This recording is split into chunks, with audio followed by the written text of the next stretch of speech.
जी, मंच पर विराजमान नेता प्रतिपक्ष आदरणीय माता प्रसाद पांडे जी, पूर्व मंत्री आदरणीय यासिर शाह साहब, पूर्व मंत्री आदरणीय नरेंद्र वर्मा जी, पार्टी के राष्ट्रीय प्रवक्ता आदरणीय राजेंद्र चौधरी जी, मंच पर विराजमान अन्य संभ्रांत नेतागण, मंच पर माननीय राष्ट्रीय अध्यक्ष जी के पीछे बहराइच जनपद में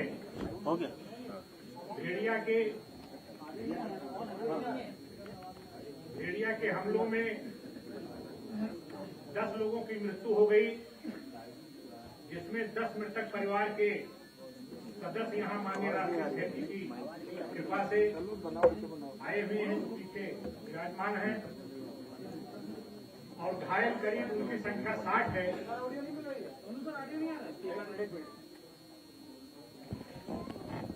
घायलों की संख्या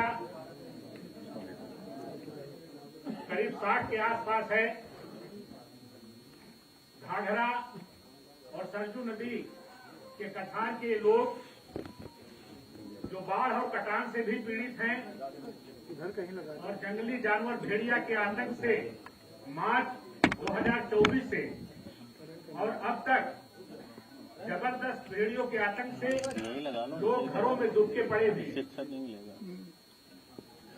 ऐसी स्थिति में हमारे पार्टी के बहराइच के तमाम नेता भेड़िया पीड़ित लोगों के दुख दर्द में शामिल हुए और माननीय राष्ट्रीय अध्यक्ष जी को उसकी रिपोर्ट भेजी गई। हमारे राष्ट्रीय अध्यक्ष जी करुणा के सिंधु हैं, उन्होंने दया दिखाई हमारे इन पीड़ित परिवारों की तरफ से। इसमें 3 लोग बाढ़ की वजह से नहीं आ पाए, जो मृतक है परिवार। और मान्यवर, बहुत ही रिमार्केबल बात यह है कि प्राथमिक स्वास्थ्य केंद्र पर जिन घायलों का इलाज हुआ है उसकी अधिकृत सूची हमारे पास है, उनकी संख्या है 43।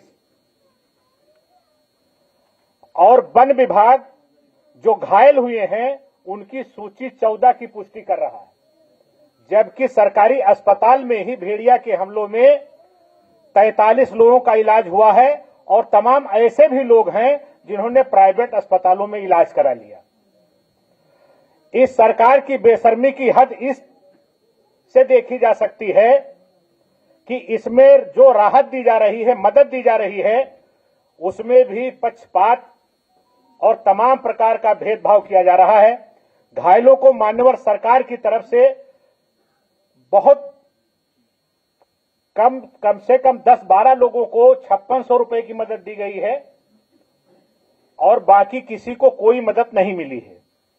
जो मृतक परिवार हैं उनमें मान्यवर सरकार की तरफ से 5 लाख रुपया दिया गया है, लेकिन 2 परिवारों को उसमें भी सरकारी मदद नहीं दी गई, क्योंकि वो विशेष समुदाय के हैं और वहां पर पार्टी और जाति देख करके सरकारी मदद की जा रही है।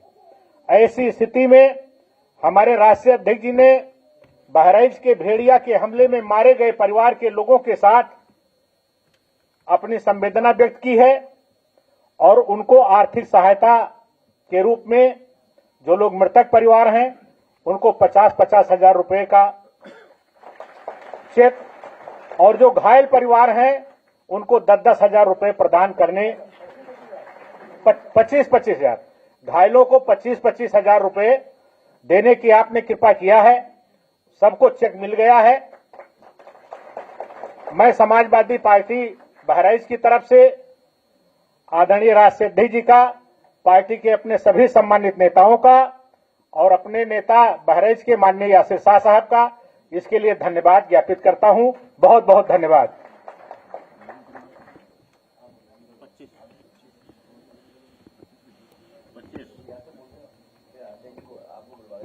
आदरणीय राष्ट्रीय अध्यक्ष जी, मैं सिर्फ ये बोलना चाह रहा था कि इस जो पूरा घटनाक्रम हुआ और जो गरीब लोगों की सहायता आज हो पा रही है, इसमें हमारे चाचा Mata Prasad Pandey ji, leader of opposition, का बहुत अहम हाथ है। और आपने खुद उस क्षेत्र में आने की बात कही, लेकिन क्योंकि बाढ़ भी आई हुई थी इसलिए नहीं आ पाए।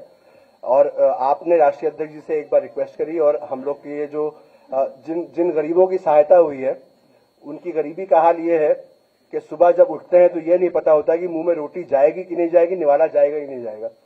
2 साल की बच्ची को भेड़िया उठा के ले जाता है, उसकी लाश नहीं मिलती है, उसकी मां यहाँ बिलक बिलक के चल नहीं पा रही है, सीढ़ी से पकड़ के नीचे लाना पड़ता है और उसको सहायता सिर्फ इसलिए नहीं मिल पाती है क्योंकि उसकी बच्ची की लाश नहीं मिली।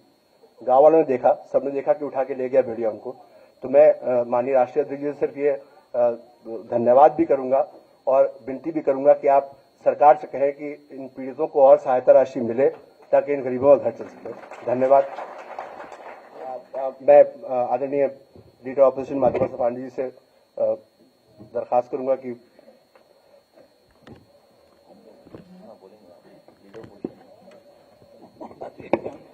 आप ही तो योगी जी को प्रसाद देंगे, नाम भी तो वही है आपका, आदरणीय माता प्रसाद जी। माननीय राष्ट्रीय अध्यक्ष जी और हमारे मंच पर बैठे सभी पूर्व विधायक विधायकगण और साथियों, बहराइच की घटना के बारे में हम लोग बराबर सुन रहे थे। मैंने कई बार प्रयास किया, उस रास्ते से आया भी। हमने अपने जिलाध्यक्ष से बात की।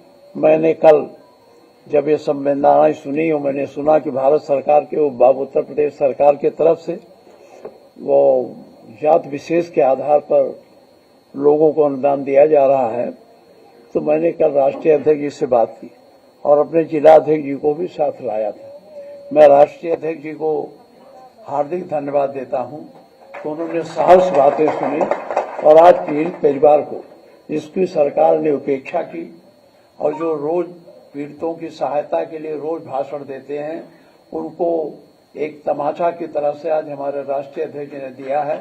इन गरीबों को, बेसहारा लोगों को अपने आर्थिक सहायता देकर मैं फिर उनको धन्यवाद देता हूं।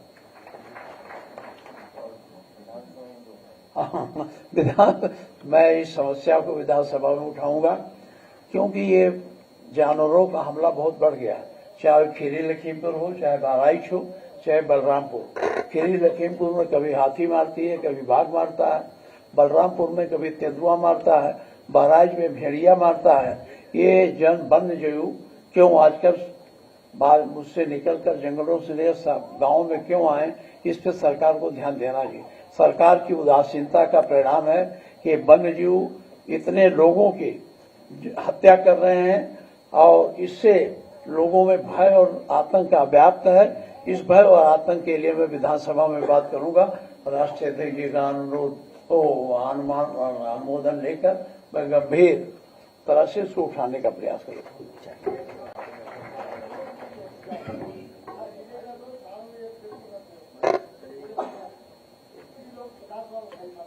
ठीक है,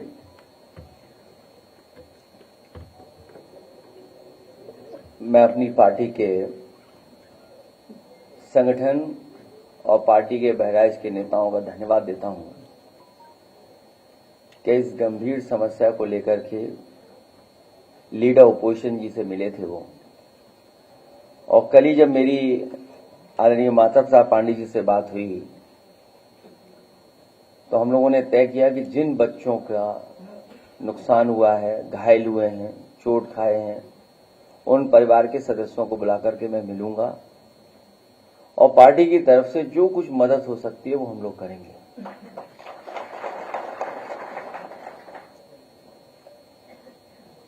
जब से भारतीय जनता पार्टी की सरकार उत्तर प्रदेश में बनी है, जानवरों का आतंक हर जगह देखने को मिल रहा है, चाहे हमारे गांव हों, चाहे हमारे रहसी इलाका शहर हों, और चाहे हम नोएडा गाजियाबाद की कभी कभी खबरें सुनने को मिलती हैं, वहां से भी खबरें आती हैं। और आपको याद होगा कि जिस समय चुनाव चल रहा था, देश के प्रधानमंत्री जी ने कहा था कि उत्तर प्रदेश में जानवरों की समस्या का समाधान हो जाएगा, और उन्होंने अपने भाषण में भी ये कहा कि हमारे पास पूरा रोड मैप तैयार है, इस समस्या का समाधान तुरंत हो जाएगा। लेकिन इधर हम लोग देख रहे हैं हर दिन कोई न कोई एक्सीडेंट हो रहा है, जो सड़कों पे जानवर हैं उससे जान जा रही है। हमारा एक साथी जो यहां खड़े होकर के कह रहा है, ये सच्चाई है कि पूरे उत्तर प्रदेश में लगातार जो छुट्टा पशु हैं, जानवर हैं, उनकी वजह से जान जा रही है। और इधर समाजवादी पार्टी ने विधानसभा में भी सरकार को जगाने की कोशिश की। टाइगर से, लेपर्ड से, जो हमारे जंगल के किनारे वाले जिले हैं, उनमें समय समय पर जाने गई हैं, जिसमें बिजनौर है, पीलीभीत है, लखीमपुर है, आपका सीतापुर है, आगे बहराइच है, श्रावस्ती है, बलरामपुर है। इन तमाम जिलों में सूचनाएं हैं जहां पर जानवर आए हैं, जंगलों से निकल करके आए हैं और अटैक किया है, जिससे बड़े पैमाने पे लोगों की, किसानों की, गरीबों की जान गई। और इधर जो सुनने को मिल रहा है और देखने को मिल रहा है कि गीदड़ की वजह से पूरे के पूरा जो हमारा क्षेत्र है परेशान है, लोग भयभीत हैं, डरे हुए हैं। हमारे तमाम पत्रकार साथी भी मौके पे गए हैं, परिवार के सदस्यों से मिले हैं, उनकी बातचीत भी उन्होंने दिखाई है। और सरकार अभी भी गंभीर नहीं है। कभी सरकार ड्रोन उड़ाती है, कभी मुख्यमंत्री जी गोदी में बच्चे लेकर के ये साबित करने की कोशिश करते हैं कि सब बच्चे सुरक्षित हैं और हमने मदद कर दी है। और जब मदद भी की गई तो उसमें भेदभाव हुआ है। कम से कम सरकार को गरीब के साथ भेदभाव नहीं करना चाहिए। इन्होंने गरीबों के साथ भी भेदभाव किया है। समाजवादी पार्टी की मांग है कि जिन बच्चों की जान गई है उन परिवार के सदस्यों को 10 लाख रुपए की मदद हो, और जो घायल बच्चे हैं उनको 1 लाख रुपए की मदद सरकार को करनी चाहिए और उनका पूरा का पूरा इलाज और सुरक्षा का इंतजाम होना चाहिए।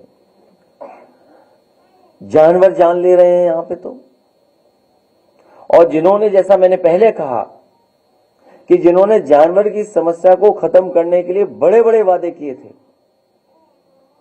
उन लोगों की जवाबदेही निश्चित होनी चाहिए और वादा खिलाफी पर सवाल भी उठने चाहिए।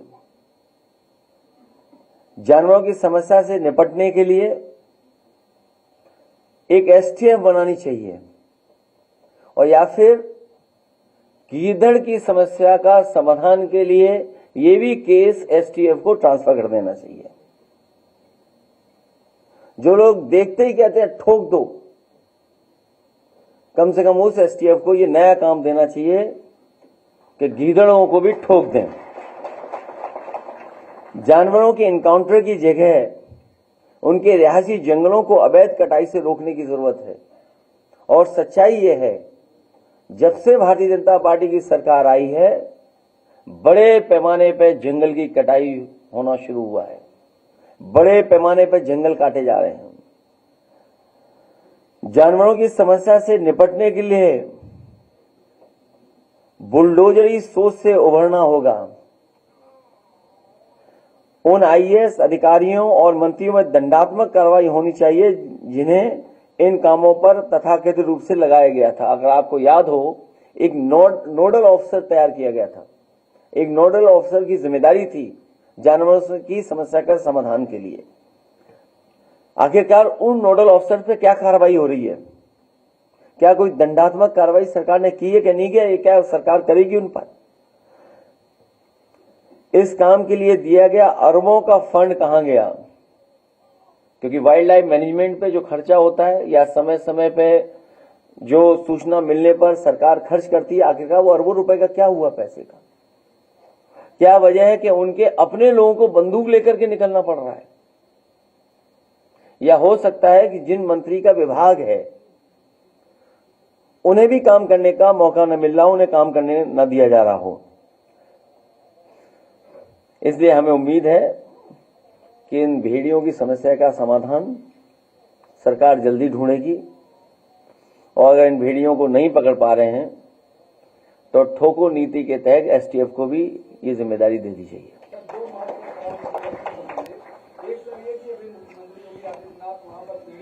गांव में गए थे जहां पर भेड़ियों का प्रभाव है, उन्होंने आंकड़े घायलों के बीच दिखाए और मृतकों के आपकी लिस्ट में 60 घायल हैं और मृतकों की संख्या लगभग 10 से बता रहे, कुछ लोग आ नहीं पाए। ये अंतर क्यों है सर?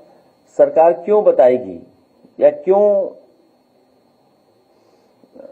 आंकड़े सही देगी? सरकार तो हर बात छिपाना चाहती है। अब इन जिलों में बाढ़ है, जितने भी हमारे तराई के क्षेत्र हैं सब में बाढ़ है। सीतापुर में बड़े पैमाने पर बाढ़ है, पीलीभीत में बड़े पैमाने पर नुकसान हुआ है, शाहजहांपुर से लेके जितना इलाका है बाढ़ से प्रभावित हो। गोरखपुर खुद मुख्यमंत्री जी का जिला, वहां पे लोग महीनों से परेशान है बाढ़ के कारण। तो सरकार क्यों सच्चाई बताएगी? सरकार तो हर बात छिपाना चाहती है और कभी कभी छिपाने के लिए हमारे मीडिया के साथियों का भी सहारा लेते हैं। दूसरा सवाल जो मेरा रह गया था, थोड़ा सा लंबा है, मैं कर दे रहा हूँ, आप अच्छे से बता देंगे। इन्होंने कहा कि पहले सनातन आस्था से खिलवाड़ होता था, इनको तो विवादित ढांचा प्यारा था, ये राम भक्तों पर गोली चलाते थे, इसका सारा चिट्ठा खोलेंगे तो मुंह दिखाने लायक नहीं रहेंगे। समाजवादी पार्टी को अंधेरा पसंद है। क्या कहें सर, इस तरह का आरोप लगाया मुख्यमंत्री जी ने बोला। इधर मुख्यमंत्री जी और मुख्यमंत्री जी के स्टेटमेंट कुछ अलग तरह से आ रहे हैं। समाजवादियों ने और खासकर मैंने कभी किसी संत, किसी अपने महंत, किसी सन्यासी के बारे में कुछ नहीं कहा। अगर उनको लगता है कि वो शब्द ऐसा है जिसका भाव वो किस रूप में ले रहे हैं, तो हम तो ये कहेंगे कि हमारे उत्तर प्रदेश के मुख्यमंत्री नहीं है, वो मठाधीश मुख्यमंत्री हैं। और फिर मठाधीश मुख्यमंत्री से उम्मीद भी क्या करोगे आप? इसी तरह की भाषा की उम्मीद करोगे? और ये एक दिन से नहीं हुआ है। जब से बीजेपी हारी है तब से कुछ संतुलन गड़बड़ा गया है। एक बार सर उन्होंने और कही इसी प्रकरण में कि भस्मासुर वगैरह देखिए, जितना हमने पढ़ा है या जितनी होगी, उन्होंने कहा कि सपा और कांग्रेस भस्मासुर हैं। देखिए, भस्मासुर दोनों हो सकते हैं। बीजेपी अपने भस्मासुर को ढूंढ रही है। अभी देखिए, हरियाणा हारेंगे, महाराष्ट्र हारेंगे, जहां जहां चुनाव होंगे वहां भी बीजेपी हारेगी। कम से कम बीजेपी को अपना भस्मासुर तो ढूंढना चाहिए। आपने कहा कि विधानसभा में वीडियो का प्रस्ताव उठाएगा, क्या मैंने आपसे कहा पे इतना ही भरोसा है और ठोको नीति इतना ही उन पे है, तो ये केस भी नहीं को ट्रांसफर करना क्यों रखे फॉरेस्ट डिपार्टमेंट पे?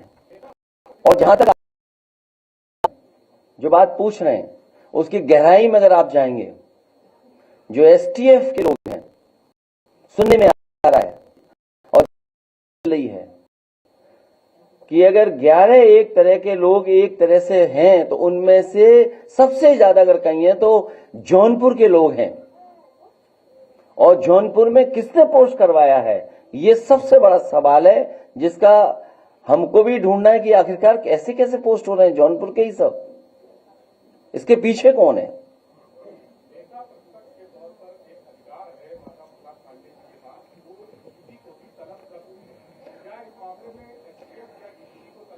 मैं तो कहूंगा लीडर ऑपोजिशन का अधिकार है, तो वो बिल्कुल उसका इस्तेमाल करें।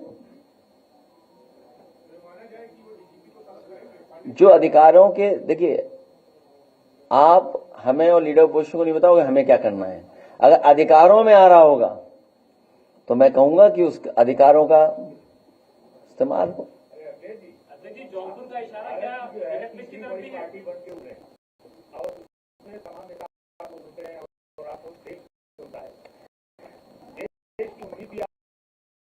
ये जो अभी स्टेटमेंट आया है गृह मंत्री जी का, वक्त पे क्या आपका स्टैंड है? हमारी पार्टी के मेंबर हैं और मैंने कहा, सदन में भी इस बात को कहा, किसी के भी धार्मिक कामों में ज्यादा हस्तक्षेप नहीं सरकार को करना चाहिए। वो बहुत बड़ा सवाल है और हमारे पक्ष यही है कि किसी भी धार्मिक के मामलों में सरकार को हस्तक्षेप नहीं करना चाहिए। सर, आपने ट्वीट किया वन नेशन वन इलेक्शन को लेकर और उसमें आपने तमाम सवाल खड़े किए जिसका अब तक कोई जवाब नहीं आ पाया कि जो सिविल बॉडी इलेक्शन होंगे क्या वो भी साथ में होंगे या असेंबली साथ में होंगे, या पूरा जो स्ट्रक्चर है अभी उसको कोई चर्चा भी नहीं हुई। देखिए, ये बड़ी साजिश है दरअसल, आपको हमको सबको उलझाने में। आपको याद होगा महिला आरक्षण की बात हुई थी, क्या महिला आरक्षण लागू हो जाएगा? क्या सरकार इस बात के लिए तैयार है कि कब तक महिला आरक्षण लागू हो जाएगा? और फिर जो रिपोर्ट में बता रहे हैं कि 18,626 पेज थे, 18,626 पेजेस की रिपोर्ट थी ये, वन नेशन वन इलेक्शन, और 191 दिनों में पूरी हुई है ये पूरी। लगभग 100 पेजेस प्रतिदिन का आंकड़ा है अगर हम हिसाब किताब लगाएं तो। इसी से पता चलता है कि इसके बारे में कितना सतही पर दिखावटी चर्चा हुई होगी। तो सोचिए कितना चर्चा हुई होगी। अगर इतनी बड़ी रिपोर्ट थी 18,626 पेजों की, तो क्या चर्चा हुई होगी उस पर? दरअसल ये भाजपाई रिपोर्ट है जो तैयार हुई है। वन नेशन, वन इलेक्शन और वन डोनेशन।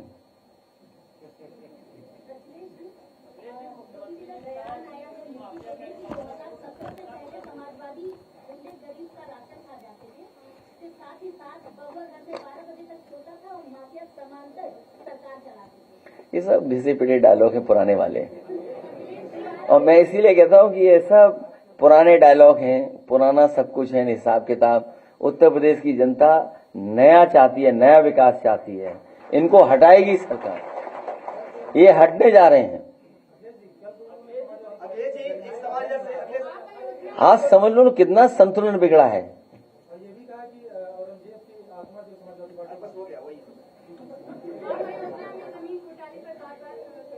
देखिए मैंने आपसे कहा, और कई बार मैंने आपसे आपके बीच में इस बात को कहा कि उत्तर प्रदेश सरकार को कम से कम टॉप 10 माफियाओं की सूची जारी करनी चाहिए। वो टॉप 10 माफिया कहां हैं और किस दल में, इसकी सबको जानकारी हो जाएगी। मुख्यमंत्री जी पहले मुख्यमंत्री हैं जिन्होंने अपने मुकदमे वापस लिए हैं, और कितने गंभीर मुकदमे लिए हैं, कितने गंभीर मुकदमे लिए हैं, ये हमारे आदरणीय माता प्रसाद पांडे जी सब जानते हैं उनके बारे में। और अगर विस्तार से सुनना चाहो तो मैं कहूं माइक उन्हें दे दूं। तो ये जो मुख्य मुद्दे हैं, उन मुद्दों से ध्यान हटाने के लिए मुख्यमंत्री जी लगातार इस तरह की बातचीत कर रहे हैं। एक सवाल है कि आपको लगता है कि सरकार आपके विधायकों पर भी, आपके कार्यकर्ताओं पर बदले कार्रवाई कर रही है? जाहिद बेग जो आपके एमएलए हैं, उनकी नौकरी की मौत पर बैडमिंटन सुसाइड का मामला दर्ज किया गया, उनकी पत्नी पर। देखिए बहुत दुखद है कि अगर ऐसी घटना हुई है कहीं, क्योंकि हर एक के घर में कोई ना कोई काम करने वाला व्यक्ति या इस तरह का रहता है। कभी कोई घर परिवार वाला नहीं चाहेगा कि ऐसा हो जाए, उसके घर में ऐसी घटना हो जाए।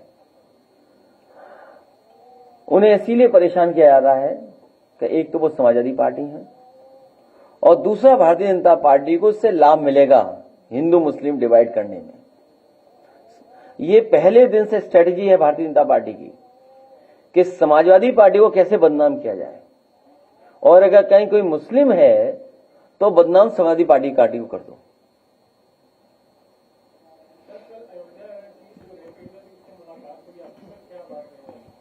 उसने मुझसे कहा कि सुरक्षा मिलनी चाहिए, उसे न्याय मिलना चाहिए, और जो दोषी हैं उनके खिलाफ कार्रवाई हो, उसकी नौकरी जो मंदिर परिषद में थी उसकी नौकरी न छीनी जाए, और उसके परिवार के ऊपर अननेसेसरी दबाव न बनाया जाए, क्योंकि सरकार कोशिश कर रही है कि दबाव बनाया जाए, क्योंकि उसमें भारतीय जनता पार्टी के ही लोग शामिल हैं। तो कम से कम मुख्यमंत्री जी मिल्कीपुर गए हैं, उस बेटी के न्याय दिलाने के लिए भी कुछ न कुछ कहेंगे। आपने एसटीएफ का जिक्र किया, जॉनपुर का जिक्र किया, थोड़ा उसको एलाबोरेट कर दीजिए।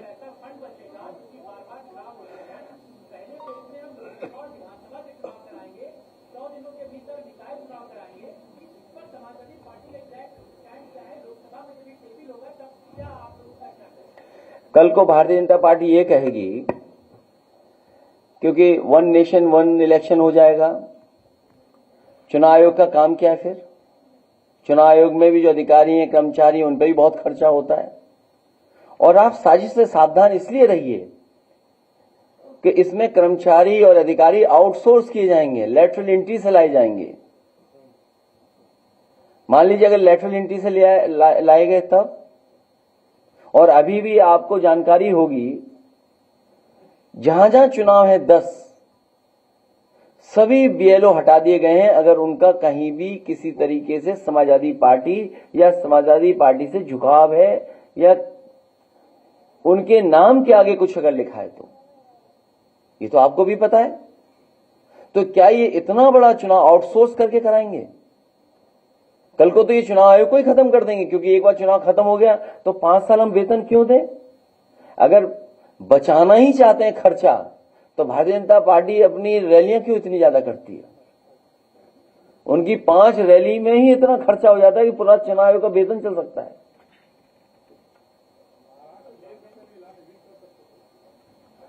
और अपनी पार्टी के राष्ट्रीय अध्यक्ष का भी चुनाव कर सकते थे।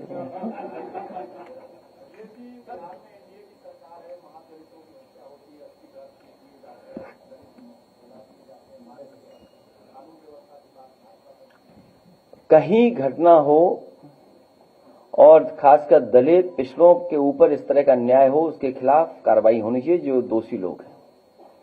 और भारतीय जनता पार्टी का डबल स्टैंडर्ड कोई पहली बार नहीं है, डबल स्टैंडर्ड उनका हमेशा रहा है। डबल स्टैंडर्ड आप याद होगा जब यहां पर गवर्नर थे राम नाईक जी, डीएम एसएसपी अधिकारी कौन पोस्ट हैं उनके बारे में हर दिन चर्चा करते थे। और आज आप बताइए टॉप में कौन सा पोस्ट है? कई ऐसे अधिकारी पोस्ट हो गए हैं जिनके कारण बहुत सारे लोग कुछ बनने से पहले रिटायर हो गए। न जाने कितने ऐसे अधिकारी हैं जो वहां तक पहुंच सकते थे, उन्हें मौका मिल सकता था, वो रिटायर हो गए सब।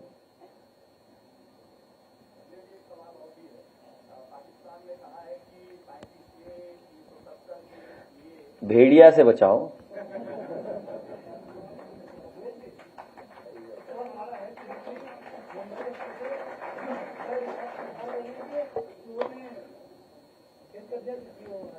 देखिए, ये भारतीय जनता पार्टी हाईवे बनाना नहीं जानती है। अगर हाईवे बना रहे होते ये लोग तो आपका पूर्वांचल भी अच्छा चल रहा होता, बुंदेलखंड भी अच्छा चल रहा होता।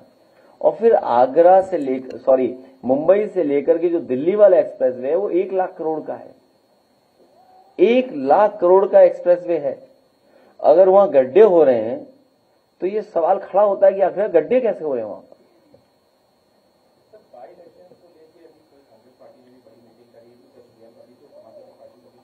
नहीं, ये तो अच्छी बात है कि दूसरे दल भी लगे हुए हैं गठबंधन को जिताने के लिए, हैं? तो वो तो पॉलिटिकल पार्टी है, वो क्यों नहीं लड़ेंगे, क्यों नहीं अपना काम करेंगे? वो तो अच्छी बात है उनके काम करने से। फिलहाल दोनों दल तैयारी कर रहे हैं। आप हमारे बारे में तो जानते हो। नहीं, इस समय देखिए, अगर भेड़िए से अलग हो जाओगे तो बड़ी दिक्कत में आएंगे हम और आप लोग। इतने परिवार के लोग बैठे हुए हैं, दुखी परिवार। आप सुनिए, मैं तो एक बच्चे से सुन रहा था अभी, मैंने कहा तो उसके चोट जो झपट्टा मारा जो, तो बोले पिता ने बताया कि पिता ने बचाया उस बच्चे को। सोचिए आप, तो कितनी दहशत में परिवार रह रहे होंगे। और फिर तब कि उन पे घर भी ऐसे नहीं है जहां पर सुरक्षित सो सकें। और बाढ़ के समय पर सोचो कैसा जीवन यापन होगा, न खाने को, न कुछ इंतजाम दवाई का, न पीने को पानी है। और गरीबी आप दिखाई दे रही, कैसी गरीब हालत में रह रहे हैं। और बहुत सारे, ठीक बात है भाई, इतना तो लिबरल होना चाहिए सरकार को।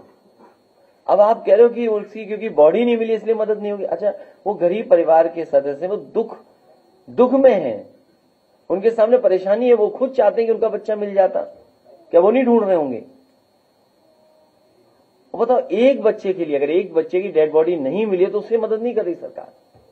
ये है सरकार। तभी मैंने कहा कि जो क्रोध करेगा वो योगी नहीं हो सकता, इसलिए मठाधीश मुख्यमंत्री है ये।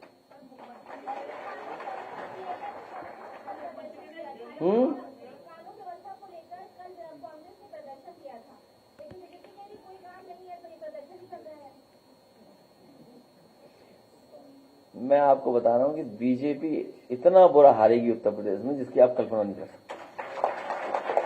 लोग इंतजार कर रहे हैं बस चुनाव कब हो जाए।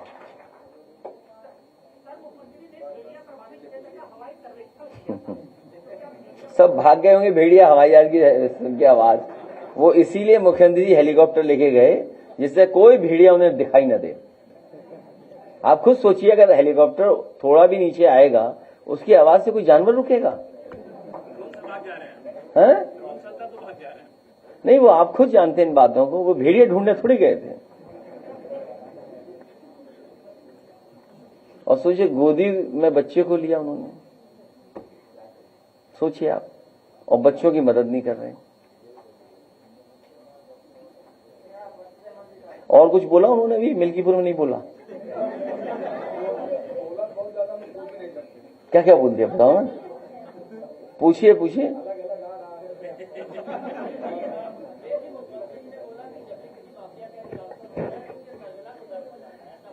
वो कई बार बोल चुके हैं। अच्छा आप बताओ। नहीं, आप देखिए, मेरी भी तस्वीर देख लो आप और उनकी भी तस्वीर देख लो, माफिया कौन लगे ये बता दो।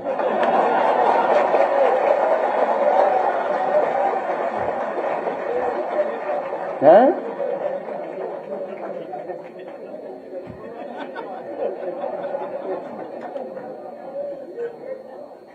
और नहीं मानते ये सवाल उनसे पूछ के देख लो।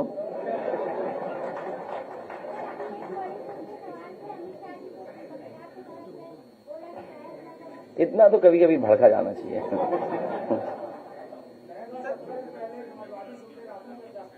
क्या कह रहे हैं?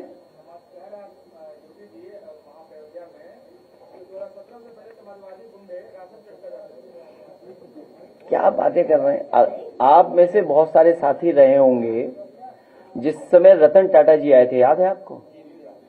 वो जो मशीन क्या बोलते हैं उसको, what do you call it, अरे जो जिससे राशन के लिए है पॉस मशीन, याद है आपको? हम लोगों ने शुरू किया था और राशन का डिस्ट्रीब्यूशन कितना बेहतर हो सके वो सब कोशिश की थी और कर रहे थे हम लोग। ये दे वे कुछ नहीं रहे मुख्यमंत्री। क्या दे रहे हैं बताओ? चुनाव था तब क्या दे रहे थे? रिफाइंड तेल, चना। और अब क्या मिल रहा है? अब क्या मिल रहा है? और सोचिए जो बाढ़ पीड़ित इलाके हैं कम से कम उन्हें तो अच्छा खाना मिल जाए। कहां मिल रहा उनको? आप बगल में दिखाइए जहां पर ये गोंडा में बाढ़ है, क्या दे रहे हैं लोग? कैसी पूड़ी दे रहे हैं? क्या सब्जी दे रहे हैं? क्या खाने का इंतजाम कर रहे हैं? कहां पानी का इंतजाम कर रहे हैं? कहां दवाई का इंतजाम कर रहे हैं? कम से कम इनको नकल करनी चाहिए समाजवादी पैकेटों की। मुझे याद है समाजवादी पैकेट जब बांटे गए थे उस समय आपका पराग भी मुनाफे में आ गया था और हर चीज उसमें क्वालिटी की थी। और क्वालिटी इनकी वहीं देख लो, इनका जो दिया हुआ है वो स्मार्टफोन, उंगली घिसते रहिए चलता ही नहीं है। लैपटॉप आज भी चल रहा है।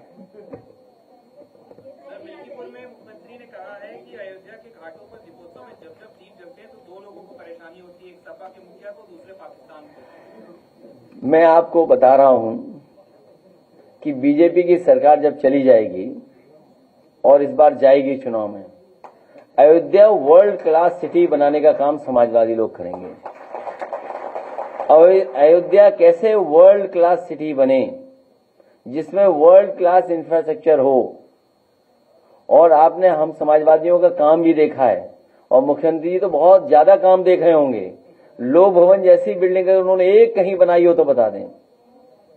जिस बिल्डिंग में वो बैठ रहे हैं आप लोग भी देखते होंगे दूर से, एक आध साथी हो सकता है मुख्यमंत्री का ऑफिस भी दिखाया हो। हमारे समय तो कार्यकर्ता भी दिखाए थे मुख्यमंत्री ऑफिस।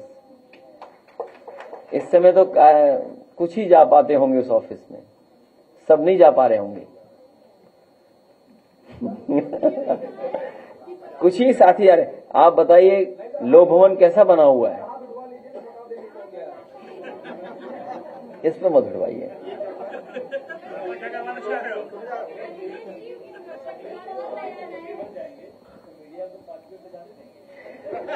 नहीं नहीं, जैसे देखिए ऐसा है, कहां जाना चाहते हैं आप? आप बनवा दो, आपकी परमानेंट कुर्सी वहां लगवा दूंगा। आप वो हटने नहीं दूंगा। जैसे जिस समय आएगी सरकार उसी समय आप भी मिले बैठोगे वहीं।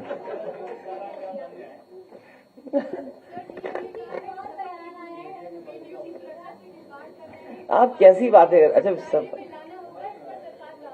अच्छा आप एक काम करिए, एक तस्वीर उनकी रखिए, एक तस्वीर हमारी रखिए, दोनों में कौन क्या लग रहा है बता दो आप। दोबारा क्यों बुलवाते हो बात? नहीं, और मुकदमे कितने उनके ऊपर सोचिए आप, कितने मुकदमे रहे उनके ऊपर और कितनी गंभीर धाराओं के मुकदमे हैं उनके ऊपर। अच्छा ये पत्रकार हो क्या नहीं, वैसी कुर्सी लगा दें हम आपकी? अच्छा तब ठीक है। अच्छा तो रहेंगे आप, फिर अभी नहीं जा पाए होगे शायद, हम ले चलेंगे।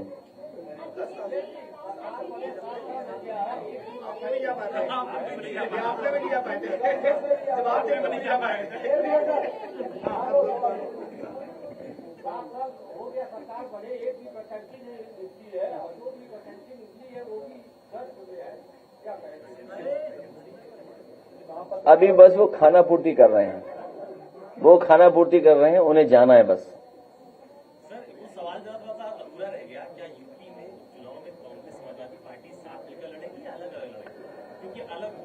इंडिया गठबंधन लड़ेगा। हाँ, इंडिया गठबंधन। कैसे बुला लें? खड़ा कर दें? तो परिवार के लोगों को कैसे खड़ा करें? एक काम करो ना, कैसे खड़े करें? अरे परिवार के लोग आ जाएं। नहीं, एक काम नहीं।